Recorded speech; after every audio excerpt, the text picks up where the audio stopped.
este tema subsiguiente a lo que vimos la semana pasada, que es la oración. Así que vamos a orar precisamente un momento para que Dios nos hable a través de su palabra y que podamos tener ese corazón dispuesto de aprender de su palabra. Amén. Padre, en esta tarde, en esta noche, queremos darte gracias, Señor, hoy que nos das la oportunidad de estar aquí para alabarte, para bendecir tu nombre, Señor. Día martes 28 de abril, Señor, nos has dado vida. Y esa misma vida que nos has dado queremos disponerla para alabarte, para bendecirte a ti, para atribuirte a ti la gloria, la honra, y que a través de la oración, Señor, podamos tener esa comunión contigo, Señor. Y seguimos pidiéndote cada día, enséñanos a orar y a orar como conviene, para que tu palabra, Señor, pueda ser apta para instruir, para redarguir, Señor, para enseñar en justicia, Dios, a cada uno de aquellos que hemos venido al conocimiento de tu verdad, para que sigamos siendo perfeccionados en ti y en la obra de tu Espíritu Santo en cada uno de nosotros, Señor. Es nuestra oración que nos enseñes a orar, Padre. Amén y amén. La semana pasada estuvimos viendo un poco acerca, ¿verdad?, de lo que era la oración, y vamos a seguir con este tema que aparentemente muchos de los que ya llevamos tiempo en el cristianismo podemos decir, pues no lo ocupo tal vez porque yo sé orar, llevo años orando y todo, pero es bueno recalcar la importancia de la oración. ¿Y qué es la oración? Repito, y la oración es hablar con Dios, ¿verdad? Es decir, es el acto de nuestro corazón para abrirlo delante de Dios, ¿verdad? En plena confianza.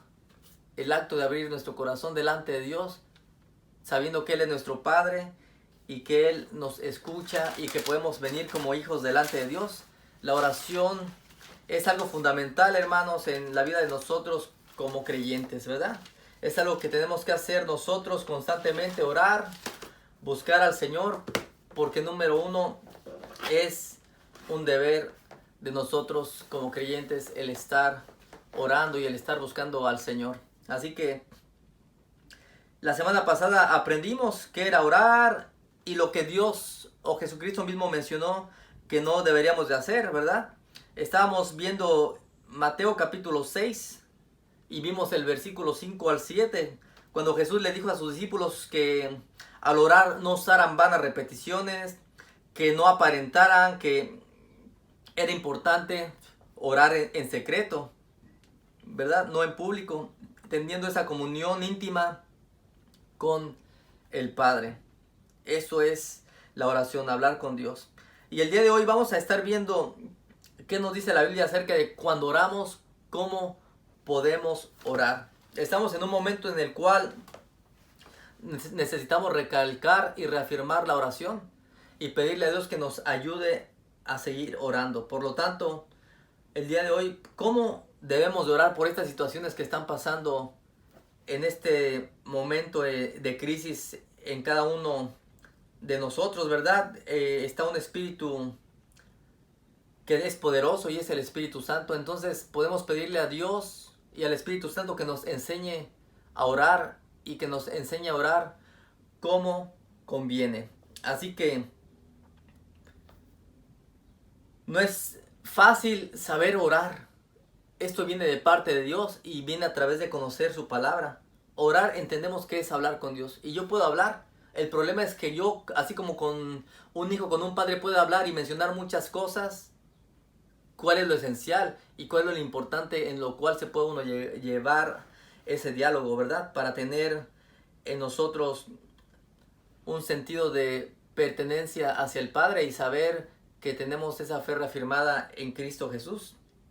Entonces, esto es lo que tenemos que tomar en cuenta, ¿verdad? Y que es muy importante para cada uno de nosotros como cristianos, que podamos tener en cuenta la oración en nuestras vidas.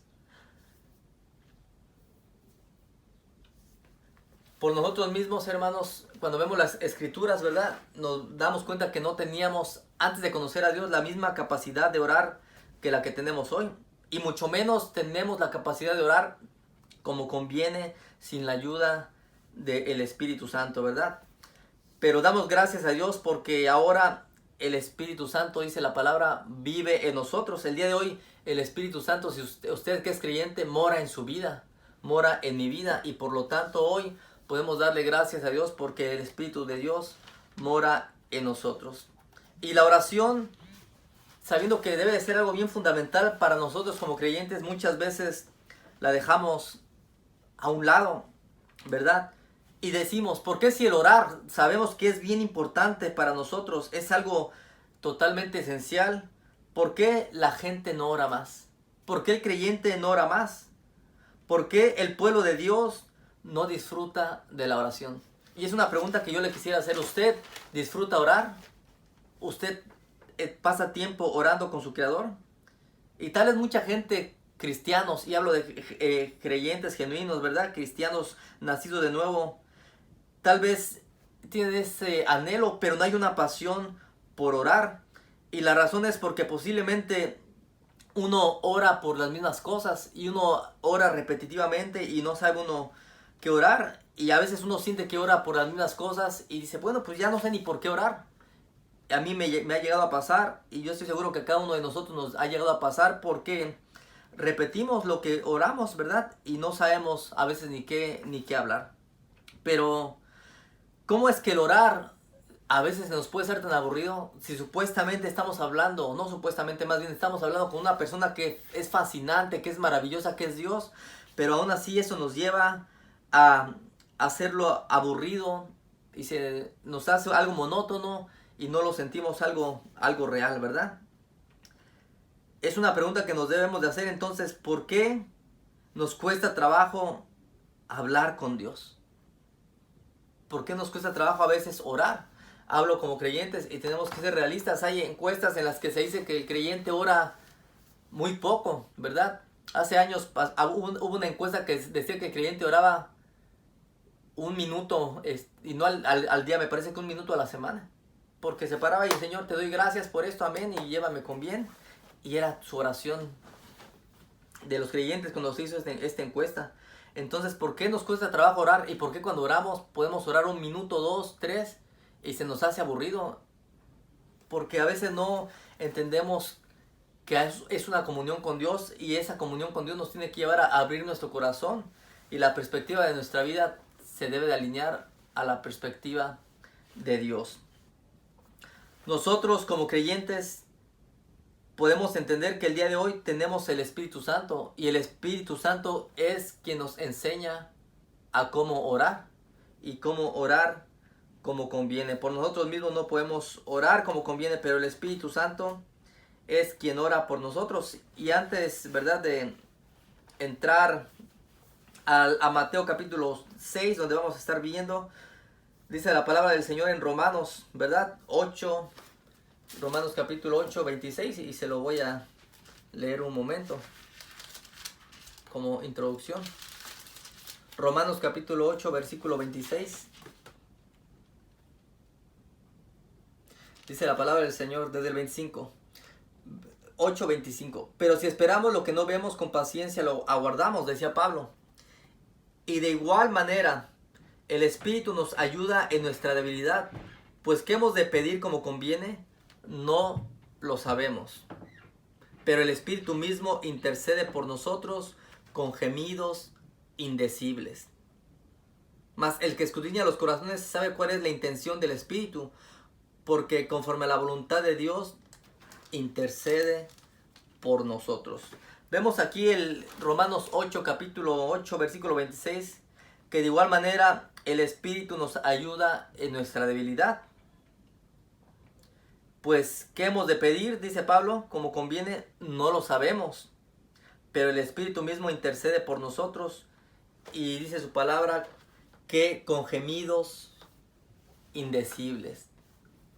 Es lo que la palabra del Señor dice aquí en Romanos capítulo 8, versículo 26. Y vamos a ver un poquito, a desglosar este versículo, ¿verdad? 8:26, para tratar de interpretar lo que la Biblia dice relacionado con este versículo y con la oración en la ayuda del Espíritu Santo en nuestras vidas, y que dice que intercede por nosotros con gemidos indecibles. ¿Qué quiere decir esto? De alguna manera, Tenemos que entenderlo para que así podamos saber que el Espíritu es el que intercede por nosotros. Gemidos indecibles quiere decir que son expresiones en el interior, de alguna manera, que no se expresan con palabras, sino que son en cada uno de nosotros, en lo más íntimo de nosotros como creyentes. Así como la obra de Jesús como sacerdote intercede por nosotros y está delante del creyente intercediendo, de igual manera el Espíritu Santo también intercede por cada uno de nosotros. Y así esta obra del Espíritu Santo, que está trabajando constantemente en nosotros delante de Dios, está intercediendo el Espíritu de Dios por nosotros. Es la intención del Espíritu Santo en nosotros como creyentes al orar, que el Espíritu Santo intercede por nosotros en nuestro interior.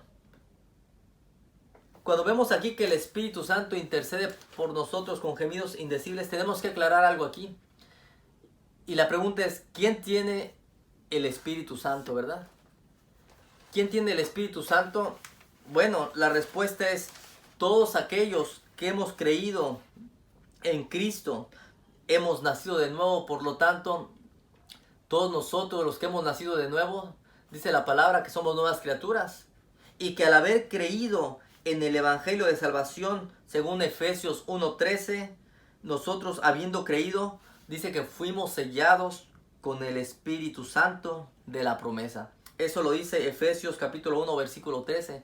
Todo aquel que creyó, todo aquel que escuchó el Evangelio de la salvación y creyó, fue sellado con el Espíritu Santo de la promesa. Cuando vemos entonces Romanos capítulo 8, versículo 26, que nos dice que el Espíritu intercede por nosotros con gemidos indecibles, usted que es creyente, nosotros que somos creyentes, podemos saber que el Espíritu Santo mora en cada uno de nosotros y que por lo tanto Él es el que intercede por nosotros. El Espíritu Santo no es que sea algo místico que venga en aquellos que son creyentes, que busquen más a Dios o que estén más apegados a Él y que venga algo místico para que el Espíritu Santo venga a su vida. No, la Biblia nos dice que el Espíritu Santo mora en cada uno de nosotros como creyentes. No es algo especial de uno porque sea más espiritual o no.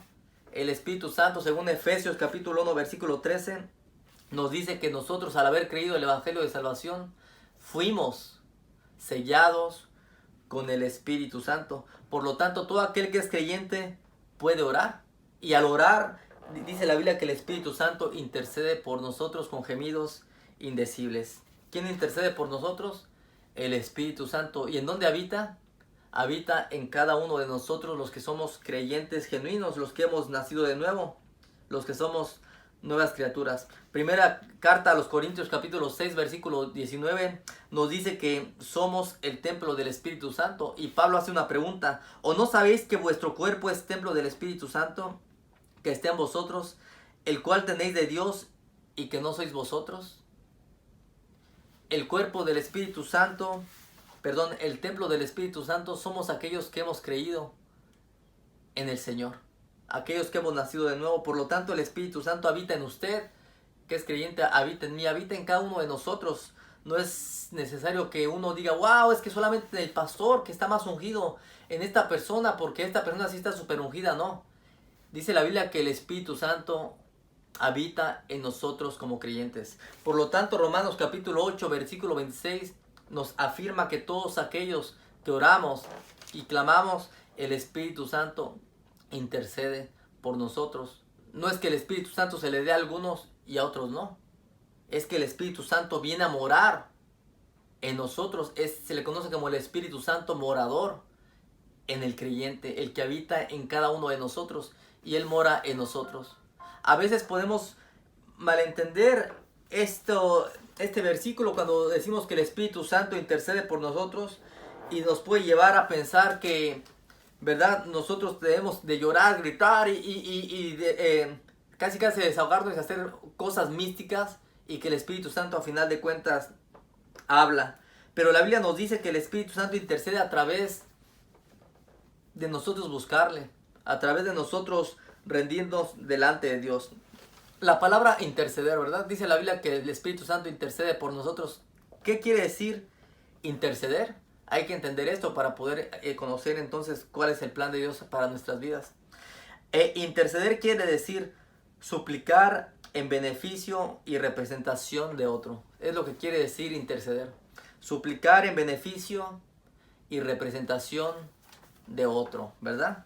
Así que cuando vemos que el Espíritu Santo es la pieza fundamental para que nosotros podamos orar y buscar al Señor, vemos que Él es el que intercede y por lo tanto Él es el que suplica al Padre en beneficio y en representación de nosotros como creyentes, a la misma vez que Cristo dice en su palabra también en Hebreos que Él es ese intercesor y que también intercede por nosotros. Entonces nos debe de quedar algo bien claro. Nosotros como iglesia, como creyentes, no es que el Espíritu Santo, uno es bautizado con el Espíritu Santo y el otro no. Si usted es creyente, usted tiene el Espíritu Santo y por lo tanto usted puede tener esa capacidad de orar.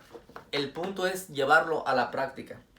Nos dice Judas, ¿verdad? Que nada más tiene un capítulo, Judas 20 o capítulo 1, versículo 20, hablando del Espíritu Santo nuevamente. Dice: pero vosotros, amados, edificándoos sobre vuestra santidad, sobre vuestra santísima fe, orando en el Espíritu Santo, conservaos en el amor de Dios, esperando la misericordia de nuestro Señor Jesucristo para vida eterna. Entonces el versículo 20 nos habla de orando en el Espíritu Santo. Cuando usted lee Judas y él está explicando aquí y le está hablando a los creyentes y los está amonestando a buscar a Dios, a relacionarse unos con otros, a tener, ¿verdad?, esa esperanza en Dios, les está exhortando también Judas a estos creyentes a orar. A orar, dice aquí, en el Espíritu Santo. No está poniendo un grupo de personas especiales, más ungidos ni más santos. Está hablándole a un grupo de creyentes, el cual, si es nacido de nuevo, puede orar en el Espíritu Santo, que es la promesa de Dios a cada uno de los que hemos creído. Entonces, esto de orar en el Espíritu, como lo vemos aquí y como lo vemos en Romanos capítulo 8, 26, esto no es algo místico, hermanos. Tenemos que entender que no es algo místico, no es entrar en un tipo de éxtasis, ¿verdad?, espiritual, en oración. Más bien es una invitación de parte de Dios en la carta con Pablo, y aquí es una amonestación con Judas, una invitación y una amonestación a orar con constancia, a orar con eficacia y a orar en la voluntad de Dios y en el poder del Espíritu Santo. Si yo me pongo a orar y yo le digo a usted, vaya a orar, ¿qué usted entiende cuando la Biblia dice con gemidos indecibles? Si lo vemos así, podemos entender que, bueno, gemidos indecibles es empezar a balbucear y gritar y llorar. Pero la Biblia nos explica que los gemidos indecibles es algo en el interior que vienen al creyente una vez que es convertido. Se ha malinterpretado el bautismo del Espíritu Santo y se ha limitado a dos tipos de creyentes: aquellos que lo reciben y aquellos que no lo reciben.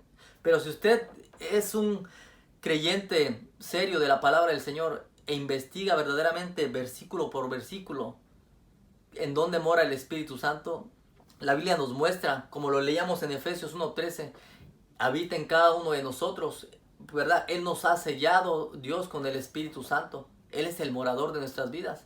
Y leíamos también en Corintios 6:19, dice que ¿acaso no sabéis que son el templo del Espíritu Santo?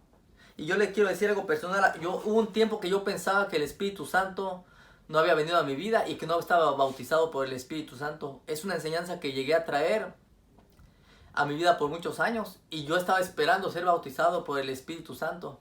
Pero llegó el momento en el que se requiere escudriñar la palabra y aprender para ver qué es lo que estaba pasando. Entonces, se tenía o no tenía el Espíritu Santo, pero me llego a topar con la Biblia y la Biblia me dice que el Espíritu Santo mora en mi vida, que por lo tanto el que nace de nuevo, nueva criatura es.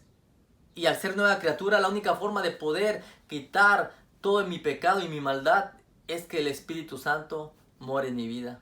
Por tanto, aquellos que somos bautizados en el Espíritu, somos todos aquellos que hemos creído. Dice la palabra, porque hay un mismo bautismo y una misma fe y un mismo Señor. Un solo bautismo.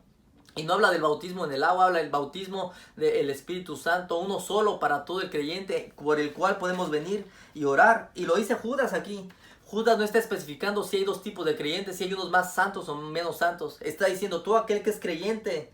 Dice aquí el 20, Judas 1:20.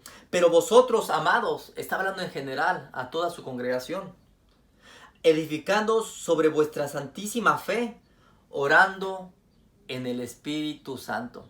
El Espíritu Santo, si usted es creyente, lo tiene usted, lo tengo yo. Y la oración que hacemos con gemidos indecibles nos tiene que llevar a buscar a Dios en nuestro interior, pero orando acorde a su voluntad. No debe de ser algo místico, algo que sea como, ¿verdad?, un éxtasis sin saber qué es lo que estamos hablando. La Biblia nos habla a orar, nos enseña a orar y a orar la voluntad del Padre. Entonces aquí podemos ver esto, que nos lleva a orar en el Espíritu, porque el Espíritu Santo mora en cada uno de nosotros. Así que si usted es creyente, usted tiene la libertad de orar. No tiene que esperar que un pastor, ¿verdad?, que un super ungido de Dios venga a orar por usted para que usted reciba el Espíritu Santo. El Dios de la gracia, el Dios del perdón, Él nos bautiza con el Espíritu de Dios cuando venimos a ser creyentes y nos hace nuevas criaturas para venir al conocimiento de Él. Entonces, aquí hay una pregunta que yo mismo me hacía hace tiempo. Si Pablo dice aquí en Romanos, nosotros en nuestra debilidad, el Espíritu Santo nos ayuda a orar, ¿verdad? Pues hemos de orar como conviene, no lo sabemos, dice Pablo. Pero el Espíritu Santo, ¿verdad?, ora o intercede por nosotros con gemidos indecibles. Y recuerda que veíamos la semana pasada Mateo capítulo 6, Jesucristo les estaba enseñando a orar a los apóstoles. Entonces la pregunta es, bueno, Pablo no sabía que ya Jesucristo había enseñado a orar. ¿Por qué sale con que ahora, bueno, si no sabemos orar como conviene, no lo sabemos? Y eso nos lleva a una pregunta. Hay que meditar en la palabra, hay que tomar un tiempo de seriedad. Bueno, para mí, yo creo que para usted lo debe ser. Es algo serio lo que uno aprende y sobre todo lo que uno enseña de la palabra del Señor. Tenemos que ser estudiantes serios de la palabra con una conciencia en Dios, en lo que Él nos quiere enseñar, en lo que necesitamos aprender de parte de Dios. Y cuando vemos que Pablo dice esto, pues que hemos de orar como conviene, no lo sabemos. Pero usted se va a Mateo y le dicen los discípulos, Señor, enséñanos a orar. Y Jesucristo empieza a darles directrices y un orden de cómo orar, glorificando al Padre, sometiéndose a la voluntad de Dios y empezando a dar un orden sistemático de la oración. Entonces parece ser que si uno lo ve a la ligera, dice uno, yo lo entendía, entonces se está contradiciendo la Biblia, porque Jesús enseñó a orar y les enseñó principio a los discípulos. Y Pablo acá en Romanos 8:26 dice que hemos de orar como conviene, no lo sabemos, pero el Espíritu gime, ¿verdad?, intercede con gemidos indecibles. Y esto nos tiene que llevar a meditar que la oración de nosotros está limitada a lo que el Espíritu de Dios quiere hacer. No es lo que mi boca diga, y yo le decía la semana pasada, no es que mi boca tenga poder, ni yo tengo poder, no. El poder está en el Creador del universo. A veces decimos, el arma más poderosa es la oración, pero de algunos hombres de Dios que he escuchado, y estoy muy de acuerdo, que no es una frase muy adecuada, pienso yo, porque decimos, el arma más poderosa está en la oración, pero yo creo que más bien podemos decir, lo más importante es estar en orar al Dios que es poderoso. Es algo más diferente. Parece que puede decir es igual, pero si yo digo, Señor, lo más importante es orar al Dios que tiene poder, entonces yo me pongo abajo y Dios siempre va a estar sobre donde Él debe de estar. Pero si yo entiendo que el arma más poderosa es orar, yo voy a hacerme parte de decir, es que yo tengo ese mismo poder. Y sí lo tenemos en parte, pero hay que entender en dónde estamos y que el Señor está por encima de nosotros para poder orar como conviene. Entonces Pablo no se refería a que no sabía qué orar en la voluntad de Dios, pero podemos entender aquí que cuando pasan momentos, ¿verdad? O situaciones difíciles, nosotros oramos, pero el Espíritu Santo nos ayuda en nuestra debilidad para poder orar como conviene. Y le quiero poner un ejemplo en esta situación, lo que está pasando en estos momentos. Si usted va y ora por una persona, usted como creyente, como cristiano, le piden orar por una persona que tenga cáncer. ¿Usted cómo oraría? Y a lo mejor usted dice, es que la voluntad de Dios es que sane. Y posiblemente sí, y digo posiblemente sí, porque Dios va mucho más allá de lo que vemos terrenalmente.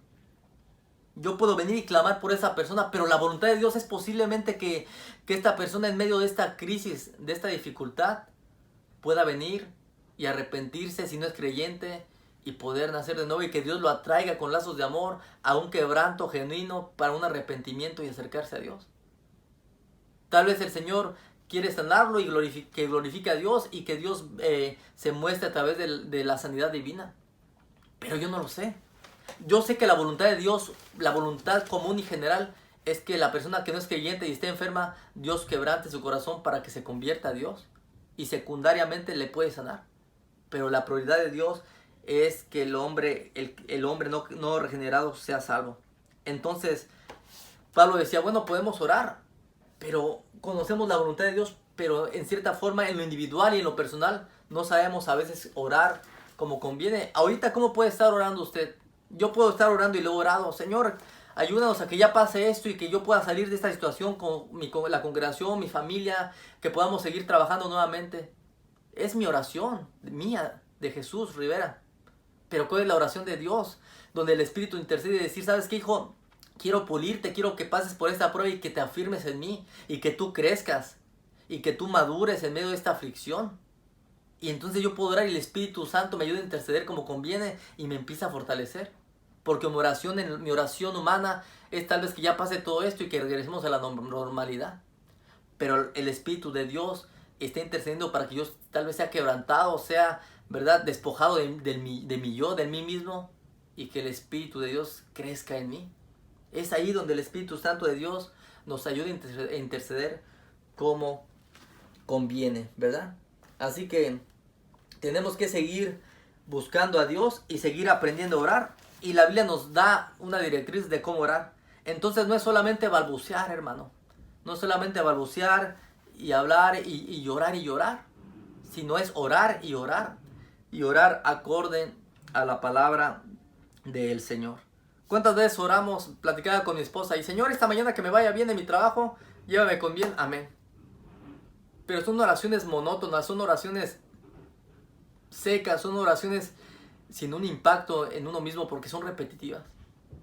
Pero si yo me levanto y le digo, Señor, en esta mañana no sé qué va a pasar porque no lo sé, pero ayúdame a ser un instrumento acorde a tu voluntad y que tu propósito se cumpla en mí el día de hoy y que yo pueda llevar tu luz en medio de las tinieblas para que alguien más te pueda conocer. Y es una oración eficaz en la cual el Señor va a empezar a obrar en nuestra vida, pero tenemos que orar con entendimiento. Y para ello vamos a regresar entonces a Mateo, ¿verdad? Vamos a ver Mateo, capítulo 6, versículo 9 al 13. Vamos a ver ahí, recuerden, estamos viendo acerca de la oración, cómo debemos orar. Entonces, orando en el Espíritu, esto es que todo creyente puede orar. ¿Por qué? Porque tenemos el Espíritu Santo. El orar en el Espíritu es para todos aquellos que hemos nacido de nuevo. No es para un grupo limitado o una élite eclesial, es para todos aquellos que somos creyentes, ¿verdad? Y que hemos nacido de nuevo. Y Cristo da unas instrucciones ahí en Mateo capítulo 6. Y lo vamos a ver una pequeña exégesis de esto que hemos estado viendo, ¿verdad? La semana pasada. Mateo capítulo 6.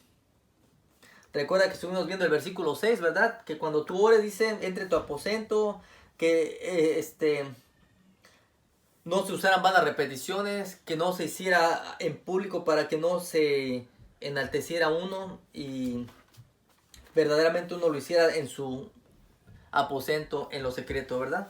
Bueno, vamos a seguir viendo algunos versículos entonces de Mateo capítulo 6 y vamos a ver el versículo 9 al 13.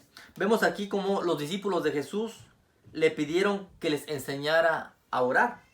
Jesucristo les da instrucciones a los discípulos aquí de cómo orar y cómo les muestra a Jesús la manera en la que deben de orar cada uno de ellos al Padre. Así que vamos a ver qué nos dice la palabra del Señor. Versículo 8, fíjese lo que dice el versículo 8. Dice, no os hagáis pues semejantes a ellos, porque vuestro Padre sabe de qué cosas tenéis necesidad antes que vosotros le pidáis. El Espíritu de Dios sabe de antemano. Nosotros queremos venir, y decía la semana pasada, orar por la lista de supermercado y pedirle a Dios lo que necesitamos. Pero Él de antemano sabe lo que usted necesita, lo que yo necesito. La provisión de nosotros. Nosotros tenemos que pedirle al Señor que Él se glorifique, que Él sea exaltado principalmente. Es algo principal que Dios quiere en nuestras vidas. Entonces dice el versículo 9 de Mateo 6. Vosotros pues oraréis así: Padre nuestro que estás en los cielos, santificado sea tu nombre. Empieza Jesucristo enseñándoles algo bien importante y primordial.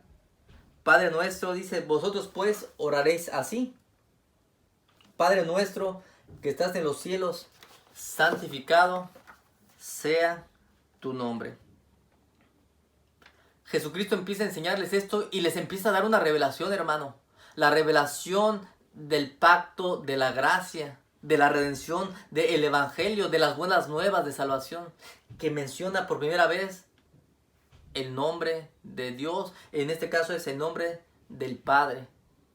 Y menciona cómo orar y se revela a Dios como Padre a través de Cristo en esta oración que Él da. Y es un impacto tremendo a nuestra vida cuando reconocemos y decimos: gracias, Señor, porque hoy sé y reconozco que puedo venir delante de ti orando a ti. Y yo reconozco que vengo a ti porque tú eres mi Padre. Entonces, la presencia del Espíritu Santo nos lleva a reconocer a Dios como nuestro Padre. Es lo que debemos de saber. Y al reconocer a Dios como nuestro Padre, sabemos que el Espíritu Santo, por lo tanto, mora en cada uno de nosotros. Así que, haciendo esta pequeña exégesis de estos versículos, hermanos, y extraer una explicación de este texto, ¿verdad? Para sacar un mejor provecho de lo que está diciendo Jesús aquí, vemos en el versículo 8 que Jesús nos deja saber que Dios, el día de hoy, nuestro Padre, ya de antemano sabe, antes que le pidamos, de qué tenemos necesidad.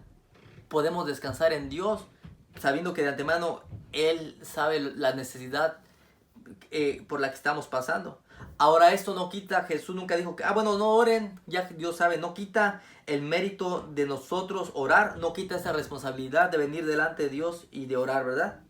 Entonces el versículo 9 nos dice el Señor: vosotros pues oraréis así: Padre nuestro que estás en los cielos, santificado sea tu nombre.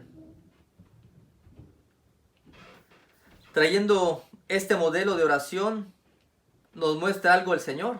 Y nos muestra, repito, que hay un Padre que nos ha adoptado el día de hoy como hijos. Recuerde que en el antiguo pacto, con el pueblo de Israel, Dios se presentaba como Yahvé, como Jehová, ¿verdad? Como el Shaddai, como el Señor de los ejércitos, Jehová Shabaoth, en los nombres y títulos de Dios. Pero nunca se presentó a Israel como el Padre. Este es el privilegio que tenemos usted y yo el día de hoy para orar delante de Dios como Padre, como ese Padre celestial al cual podemos asistir y acercarnos delante del trono de la gracia. Entonces, esta oración que hace el Señor del 9 al 13, podemos darnos cuenta que es un modelo que no es una liturgia. No es una liturgia, no es un modelo repetitivo en el cual debemos de hacer, como usted lo sabe que lo hacen en muchos lugares y se repite el Padre Nuestro y es la misma oración que se hace. Dios no lo quiere de esta manera. No es una oración que usted va a repetir en la mañana, en la tarde y en la noche: Padre Nuestro que estás en los cielos, santificado, No, es para poder entender cuál es el concepto de Dios y cómo poder acercarnos delante de Él. Y podemos ver que podemos acercarnos como ese Padre que está en los cielos, pero que el día de hoy podemos llamarlo, es nuestro Padre. Entonces, como creyentes oramos, ¿verdad? Sabiendo que ahora tenemos ese Padre celestial que está en los cielos. Por lo tanto, oramos siempre, número uno, santificando el nombre del Señor. No oramos como los religiosos o los gentiles. Sí, Señor, aquí estoy. Y yo aquí estoy porque yo me guardo, yo me cuido, yo he hecho lo que tú quieres, como aquel publicano que lo hacía. Nosotros venimos como creyentes y con humildad y humillados delante de Él, reconocemos y santificamos el nombre del Señor. Y cuando dice santificado sea tu nombre, no es solamente repetir la palabra, es que a través de decir Señor, santificado sea tu nombre, es que yo pueda vivir en obediencia a lo que tú eres. Que tu nombre sea santificado a conforme yo me esté comportando como hijo tuyo. Es a lo que se refiere, no solamente que, oh sí, yo santifico el nombre de Dios, sino que mi vida misma me ayude a santificar el nombre del Señor. Y si yo le pregunto a usted, ¿usted santifica el nombre de Dios? Con la boca puede decir, oh sí, yo siempre digo, Señor, bendito sea tu nombre. Pero es más que eso. Es vivir una vida consagrada delante de Dios en santidad, para que usted lo vean en la calle y usted diga, ah, mira, hoy fulanito de tal, mira, hoy está santificando a Dios con su vida, está santificando el nombre del Señor con su accionar, con su carácter. Es donde Dios nos tiene que ir ayudando. Y nos cuesta trabajo, hermanos, el doblegarnos. Si no buscamos a Dios, nos cuesta trabajo doblegar esta carne. Entonces tenemos que santificar a Dios a través de la búsqueda constante de Él en el accionar de la oración. Aquí vemos el Padre por primera vez se nos presenta. Y cuando menciona a Jesucristo en nombre del Padre, cuando usted estudia los atributos de Dios, que vimos este domingo uno de los atributos de Dios, podemos ver que el Padre se muestra de una manera general, en un atributo lleno, cosmético, podemos decir, en cuanto a lo general, íntegro en todo ¿cómo podemos decir? El entorno de Dios, en lo que Dios es. Cuando usted, como hijo, iba delante de su padre, usted lo veía como proveedor. Usted, o es lo que se debería hacer, ¿verdad? En un caso normal, con un papá. Como el proveedor, como el ayudador, como el que nos puede sacar de un problema, como nuestro héroe. A un niño pregúntele a su papá y lo pueden ver así. Entonces, cuando Jesús menciona el nombre del Padre, debemos de ver en esa cosmovisión para con cada uno de nosotros y saber que podemos venir y orar delante de Él. Santificar su nombre es importante, entonces. Es venir también en reverencia delante de Dios y de respeto y comportarnos de la misma manera. Y vamos a seguir entonces, dice, venga tu reino y hágase tu voluntad, como en el cielo, también en la tierra. Algo bien importante es que muchas veces le pedimos al Señor que venga a su reino, pero queremos seguir viviendo como queremos. Y le decimos, como por ahí decían, Señor, hágase tu voluntad, que yo hago la mía. Y no es así, ¿verdad? Tenemos que pedirle al Señor, ayúdame, Señor, haz tu voluntad en mi vida. Que venga tu reino en mi vida para que yo pueda vivir conforme tus principios, tus preceptos y tus mandamientos. Oramos entonces entendiendo que nuestra oración se somete a los propósitos de Dios, a los planes de Dios y para la gloria de Dios. A Dios no le importa más lo que usted está pasando que lo que Dios quiere hacer en usted a través de lo que usted pueda estar pasando. Él quiere glorificarse y Él quiere que sus planes sean primero antes que nuestros propios planes. Así que Jesús primero afirmó y recalcó antes de cualquier otra cosa que el reino de Dios viniera y que se hiciera la voluntad del Padre. Nosotros primero le pedimos y luego queremos hacer nuestra voluntad muchas veces. Después dejamos que Dios haga lo que quiera, pero queremos a veces pedirle al Señor, queremos hacer esto. Y como le decía la semana pasada, queremos venir como creyentes y yo decreto, y yo declaro, y yo arrebato.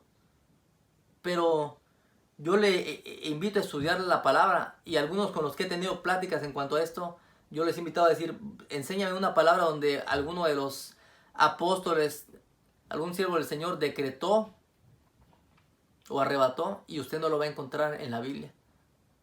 Y menos en el Nuevo Testamento, en el Nuevo Pacto, usted va a encontrar que todos ellos venían y oraban, y es lo que estamos viendo ahorita. Los discípulos nunca le dijeron, Señor, enséñanos a arrebatar. Señor, enséñanos a decretar. Le dijeron, Señor, enséñanos a orar. Orar es hablar contigo. En el orar entonces entra la humildad, la humillación, en el orar entra el pedir. Y cuando venimos delante de Dios y nos ponemos en el lugar que nos corresponde, que somos hijos, que es verdad, tenemos el poder del Espíritu Santo en nuestra vida. Y dice la Biblia que somos coherederos con Cristo, pero no dejamos de ser hijos. Y Dios es nuestro Padre, que está en los cielos y quien está sobre todo. Entonces, tenemos que afirmar que la voluntad de Dios se haga sobre nuestras vidas. No en lo que nosotros queramos hacer, sino que Dios sobre en cada uno de nosotros como Él quiere. Y cuando el Espíritu Santo mora en nosotros, entonces podemos venir a rendirnos delante de Él, ¿verdad? Si una persona no tiene el Espíritu Santo, va a ser imposible que quiera orar, que quiera buscar a Dios. Va a ser imposible. Si no se rinde delante de Dios y no nace de nuevo, de nada le va a servir un método. De nada le va a servir un método de oración si no el Espíritu Santo no está obrando en su vida. Pero cuando Dios llega, hermanos, cuando Dios llega a nuestras vidas, Dios nos empieza a llevar a tener una relación con Él a través de Jesucristo en el Espíritu Santo de Dios. Y Él empieza a vivir dentro de nosotros, y Él empieza a obrar, y Él empieza a manifestarse, y entonces podemos clamar, Abba, Padre, ¿verdad? Por lo tanto, a través de ello reconocemos dónde está Dios y entendemos dónde estamos nosotros, ¿verdad? Cuando tenemos a Dios en nuestra vida, entonces nuestro corazón, hermano, nuestra mente, donde habita el Espíritu Santo, empieza a tener un anhelo, empieza a tener un deseo por buscar a Dios. Yo conocí al Señor a los 20 años y antes de conocerlo, yo no tenía un anhelo de buscar a Dios. Yo pensaba que sí, hermano. Yo decía, oh sí, oro para que me dé esto, oro para que quién sabe qué. Es más, oraba blasfemias porque yo hasta oraba, Señor, que esta muchacha me haga caso, te lo pido. Y oraba cosas que no tenían sentido. Pero al venir a conocer a Dios, digo, Señor, mi oración es hacer tu voluntad, es que me deleite en buscarte a ti y en que tú te glorifiques en mi vida. Ahora el vivir en Cristo, ¿verdad? Nos lleva a un anhelo de vivir en un cuerpo santo y sin pecado. Y a través de buscar a Dios es como podemos lograr el someternos a su perfecta voluntad. Pero no busquemos nuestra voluntad, busquemos la voluntad de Dios. Y cuando oremos por alguien, yo en lo personal encuentro en las escrituras, cuando yo voy a orar por alguien, hermano, yo no decreto, no oro, ni garantizo que esa persona es sana, porque yo no soy Dios. Es ahí donde entra, donde puedo decir como Pablo, yo no sé orar como conviene, pero yo creo que el Espíritu Santo intercede por mí con gemidos indecibles. Y yo puedo orar por la persona, y sí oro que el Dios tenga misericordia, que la pueda sanar. Pero en medio de todo eso sé que la voluntad de Dios va mucho más allá que lo que yo pueda ver. Y al buscar la palabra de Dios, me doy cuenta que la voluntad de Dios es siempre que Dios mismo, Jesucristo, sean glorificados. Vamos a ver el versículo 11, fíjense. Dice el versículo 11. Dice, venga tu reino, hágase tu voluntad, como en el cielo, así también en la tierra. El pan nuestro de cada día, dánoslo hoy, ¿verdad? Y cuando venimos al Padre en oración, podemos venir confiadamente sabiendo que Él suple nuestra necesidad. En medio de esta crisis, en medio de esta situación que estamos pasando, algunos que ha bajado el trabajo, pues solamente podemos decir, Señor, tú eres mi proveedor. Yo sé que tú eres el que trae la provisión en mi vida, en mi hogar, y no solamente en el pan físico. Yo sé que trae la provisión en el pan espiritual, donde hay fortaleza de parte de Dios, donde lo primero que podemos pedirle al Señor es que en nuestra vida haya esa comunión plena de parte de nosotros hacia con Él. Jesús nos enseñó que tuviéramos confianza. Y si necesitábamos algo, sí lo dice aquí, pedir, ¿verdad? El pan nuestro de cada día, dánoslo hoy. Y podemos descansar en ello, que Dios trae su provisión, pero nosotros le pedimos, no le exigimos, no le reclamamos.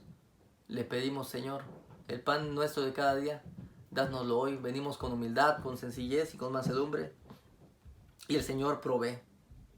Versículo 12 nos dice, y perdónanos nuestras deudas, como también nosotros perdonamos a nuestros deudores. Aquí este texto nos enseña y nos deja bien claro algo, hermano. Cuando usted entiende que las deudas son el pecado, ¿verdad? Son la maldad. Dice la palabra, perdónanos nuestras deudas. En pocas palabras, perdónanos nuestro pecado, así como también nosotros perdonamos a los que pecan contra nosotros. Aquí al orar, Jesucristo muestra algo. Muestra que aquel que es creyente verdadero, aquel que verdaderamente ha venido a ser regenerado, da por hecho que Él perdona. Un creyente regenerado tiene que dar por hecho que Él perdona, y por eso dice Jesús aquí, perdónanos nuestras deudas como también nosotros perdonamos a los que nos ofenden. Jesucristo dejó un principio bien claro ahí, de que nosotros de antemano como creyentes tenemos que perdonar. Tenemos que perdonar porque Cristo lo ha hecho en nuestra vida, y si Él lo hizo y Él nos ha amado, tenemos que aprender a amar a través del Espíritu Santo que mora en nosotros. El día de hoy hay mucho llamado creyente que tiene rencor, que tiene resentimiento contra sus padres porque de pequeño lo maltrataron, contra familiares que posiblemente abusaron de ellos, y llevan eso en su corazón y son creyentes tal vez de boca, pero un creyente genuino viene delante de Dios y es convertido, hermano, y pasa de muerte a vida, y como le decía, empieza a tener ese anhelo y esa comunión para buscar a Dios. Algo similar me pasó a mí. Antes de venir a Cristo yo tenía coraje, resentimiento con gente cercana. Vino Cristo a mi vida y yo dije, Señor, yo perdono todo porque Cristo me perdonó, y había un anhelo en mí de saber que yo había sido perdonado y que yo quería hacer lo mismo. Entonces Cristo lo enseña de antemano. Yo oro, Señor, y yo vengo delante de ti, perdóname. Y es bueno venir delante de Dios sabiendo que yo perdono a quien me ofende. Un creyente genuino, hermano, reconoce, número uno, que peca constantemente, peca diario con su mente, ¿verdad? En X cosa pecamos. Y no quiere decir que vivimos en pecado. No me malentienda. Una cosa es vivir en pecado y una cosa es pecar, ¿verdad? En la mente o algo. Pero para eso nos dice la palabra del Señor, perdona nuestras deudas, nuestros pecados. Entonces es importante saber que como creyentes tenemos que venir a recibir el perdón del Padre, pero de igual manera, como creyentes, perdonar a los que pecan en contra de nosotros. Por eso dice, perdónanos así como yo también perdono. Entonces usted tiene que perdonar. Tenemos que perdonar, no podemos vivir con el pasado, porque la Biblia dice, el que viene a Cristo, nueva criatura es. Las cosas viejas pasaron y aquí todas son hechas nuevas. Entonces Jesucristo dio estos principios de oración. Y seguimos avanzando y dice el versículo 13. Y no nos metas en tentación, mas líbranos del mal, porque tuyo es el reino y el poder, la gloria, por todos los siglos de los siglos. Amén. Seguimos leyendo y seguimos viendo esta oración, y Jesucristo menciona aquí, no nos metas en tentación. Cuando uno se va a los textos originales, ¿verdad? Griego, la palabra griega utiliza esta palabra de tentación como probar también. No solamente tentar, sino también como probar. Entonces, si usted lo puede leer también de alguna manera, y no nos metas en prueba, ¿verdad? Porque recordemos que el Señor a nadie tienta, pero podemos entender que el Señor puede ponernos en prueba, pero le podemos orar y decir, Señor, no nos metas en prueba, ¿verdad? Recordando que a final de cuentas el Señor, si llega a pasar una prueba, Él nos ayuda a seguir sustentados a través de Él. Pero el Señor no tienta a nadie. Entonces, así que si pensamos que Dios tienta, usted no sáqueselo de su idea, porque Dios no tienta a nadie. Nos dice de Santiago 1:13 que Él no tienta a nadie, ¿verdad? Pero cuando vemos a Dios, Él prueba el corazón del hombre y el corazón de sus hijos. ¿Para qué? Para fortalecernos, para afirmarnos, para buscar a Dios, para sostenernos en su gracia y en su perdón.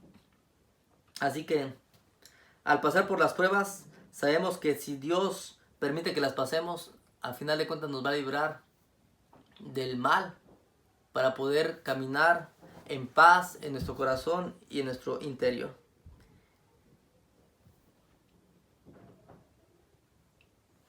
si le podemos pedir a Dios algo, hermano, ¿cuántos quisiéramos que Dios nos pasara, verdad? De las pruebas, de las situaciones por las que vivimos. Pero no siempre va a ser así. Estoy seguro que usted ha sufrido alguna prueba, alguna dificultad en su vida. Yo también lo he sufrido. Ha habido dolor en nosotros. Pero podemos pedirle en medio de ese dolor que Dios nos ayude a seguir sustentados en la palabra del Señor, confiando en que Él nos puede librar de todo mal. Así que tenemos que pedir con sinceridad que Dios nos aleje, ¿verdad?, de todo pensamiento negativo en medio de la prueba, y saber que Dios nos sostiene a cada uno de nosotros. Porque tuyo es el reino, dice la palabra del Señor, el poder y la gloria por todos los siglos. Y aquí Cristo afirma que hay un rey, hay un Dios soberano, supremo, y que al final de cuentas, hermano, la gloria es de Dios. A nadie más le pertenece la gloria ni la honra, sino es que solamente a Dios, como ese Rey supremo, genuino, que viene a enseñarnos cómo vivir una vida santa a través de Cristo y su propia vida, y a través del Espíritu Santo que mora en cada uno de nosotros. Él nos ha perdonado como creyentes. Dios nos perdona porque hoy somos hijos de Dios. Dice el versículo 14: porque si perdonáis a los hombres sus ofensas,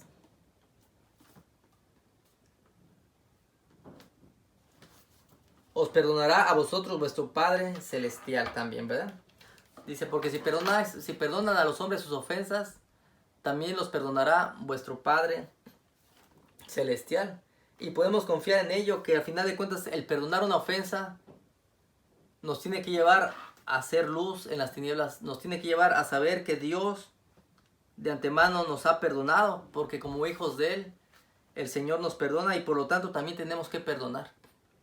Usted y yo, al venir delante de Dios, si traemos estorbo en nuestro corazón, no vamos a tener esa comunión delante de Dios, si no oramos con libertad y dejamos todo aquello que nos ha estorbado en nuestra vida y que nos ha lastimado para poder avanzar con Dios. Entonces tenemos que entender que Dios nos ha perdonado, que Dios nos ha llenado de su gracia, y que por lo tanto también nosotros, como hijos de Dios, nos manda a perdonar.